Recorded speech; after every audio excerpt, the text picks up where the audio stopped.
Pak Hadi, hari ini Bapak ulang tahun yang keberapa dan harapan kedepannya apa Pak? Silahkan. Ulang tahun yang ke-74, harapannya kita harus tetap semangat untuk berkarya terhadap bangsa dan masyarakat. Pemirsa HW TV dimanapun berada, dalam syukuran ulang tahun yang ke-74, Insinyur Samsul Hadi, founder Desenter, Ketua Umum Lembaga Kajian Nawacita, yang juga Ketua Dewan Pembina AWI atau Aliansi Wartawan Indonesia, yang dikomandoi oleh Dr. Andes Syamsuddin dan Khairul Anwar sebagai Sekretaris Jenderal, turut hadir dalam acara. Tim AWI TV Elhan Jakaria juga lakukan wawancara eksklusif dengan Nanang Sarna, sang maestro batik dunia. Namun dalam kesempatan kali ini Elhan wawancara bukan untuk membahas batik, tapi wawancara terkait sorghum. Simak wawancara eksklusif berikut sampai habis agar tidak terjadi gagal paham.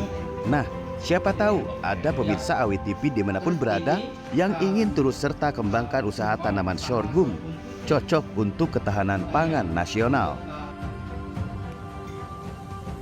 Di hari yang indah ini dalam sakramen kegiatan doa bersama dalam mengingat ulang tahun Bapak Insinyur Samsul Hadi, ada sedikit presentasi yang disampaikan oleh sang maestro batik dunia ya. Mohon maaf nih jika salah karena saya sempat review sedikit tentang Kang Nanang ini. Yes. Ya. Tapi yang ingin saya pertanyakan kali ini terkait presentasi tadi, kok tiba-tiba berbicara ketahanan pangan bahkan mengedepankan sorghum untuk kita tanam bersama di Indonesia ini. Silahkan, kenapa dan kenapa itu? Ya,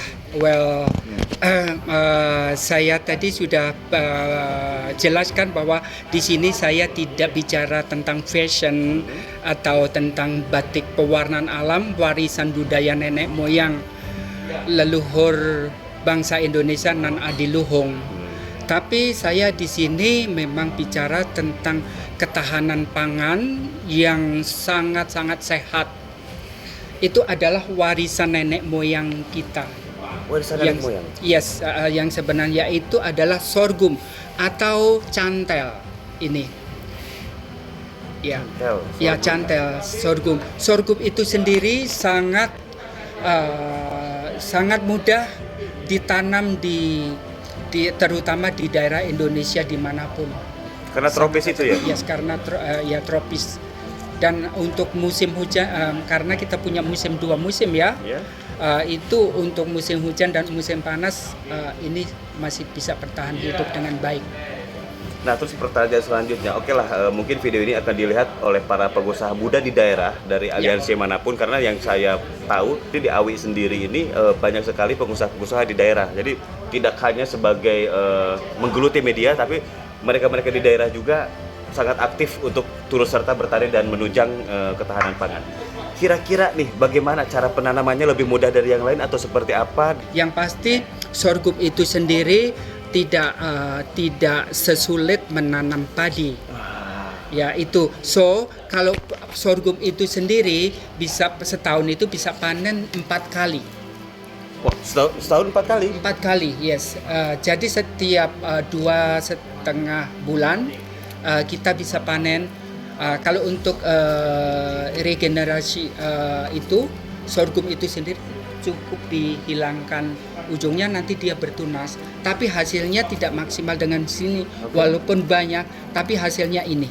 Oh. Ya, yang kecil-kecil gini. Berarti setahun 4 kali panen. Wah, Yes. ini sangat menggiurkan. Ya, Hanya saja masa tanam dari benih itu ke panen pertama tuh berapa bulan? ya 2,5 bulan sudah berpanen. Berarti tanam 2,5 bulan, tanam pertama 2,5 bulan kemudian panen. Sudah panen. Terus 2,5 bulan kemudian panen lagi. Sudah panen, yes. So tidak seperti serumit yang untuk menanam padi ya.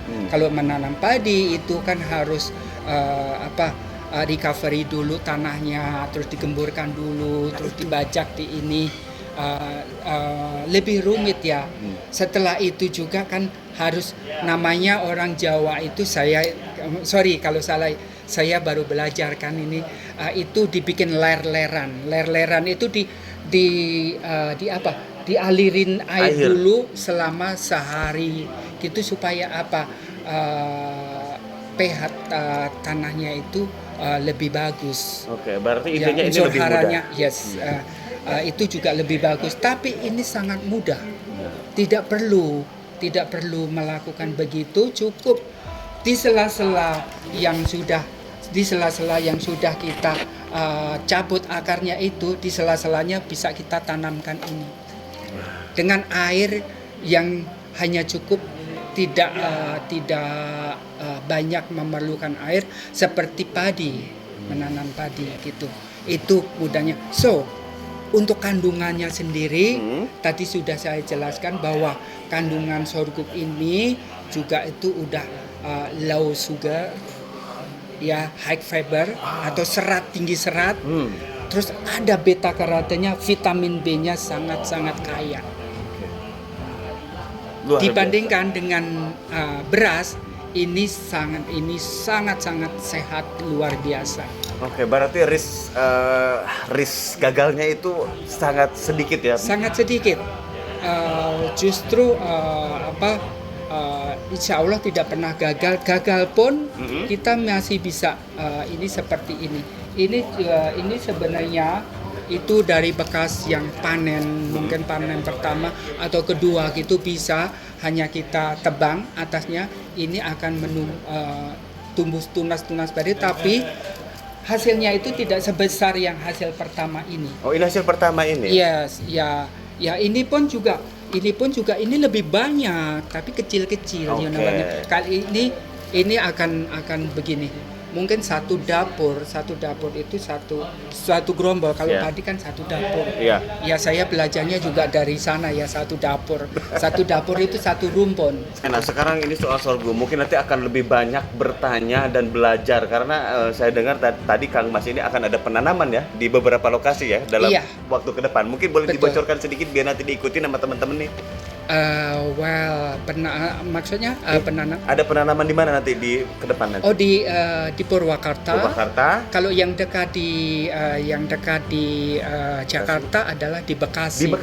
Di Bekasi tadi Bapak salah satu anggota kita, ada Bapak yang sudah siap untuk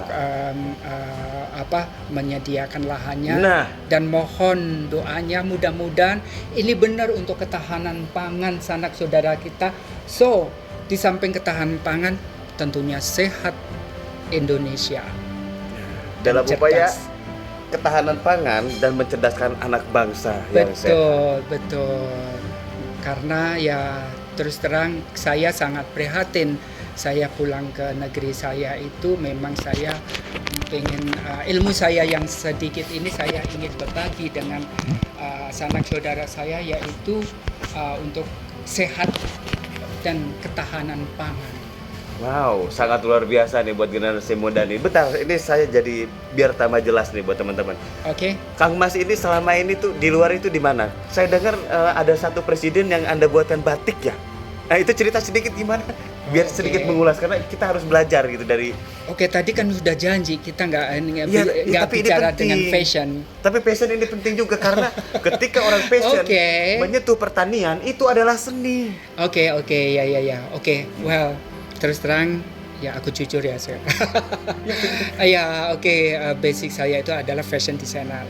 So saya tinggal di London itu 27 tahun, dan saya pernah tinggal di South Africa 5 tahun 8 bulan, dan saya di sana saya berbisnis fashion, terutama batik, karena langganan batik saya itu adalah saya salah satu putra bangsa yang telah membuat desain batik untuk Presiden Nelson Mandela Afrika Selatan gitu. Jadi saya dulu ya pernah 5 tahun 8 bulan itu Indonesia, Afrika, London, Indonesia, Afrika, London itu selama 5 tahun 8 bulan.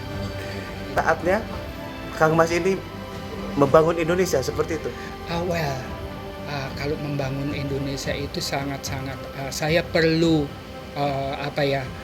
tangan-tangan terutama generasi muda atau pikiran-pikiran sesepuh-sesepuh kita, senior-senior kita. Jelas kalian pasti lebih beruntung karena belajarnya di sini. Kalau saya kan ini baru belajar, but saya akan serius insya Allah. Nah, atas pertanyaan tadi, maka mohon izin melalui video ini saya untuk mengikuti jejak Kang Mas belajar tentang sorghum ini, dan saya akan bagikan ke seluruh pengusaha dan porotani di seluruh Indonesia. Please. Jadi video ini akan Dengan saya senang share hati. dan mungkin nanti akan mengikuti jejak beliau ini melalui channel-channel yang lain. Terima kasih atas waktunya. Terima Dan kasih juga. sehat selalu. Ya, terima kasih. Salam sejahtera, salam budaya non harmoni.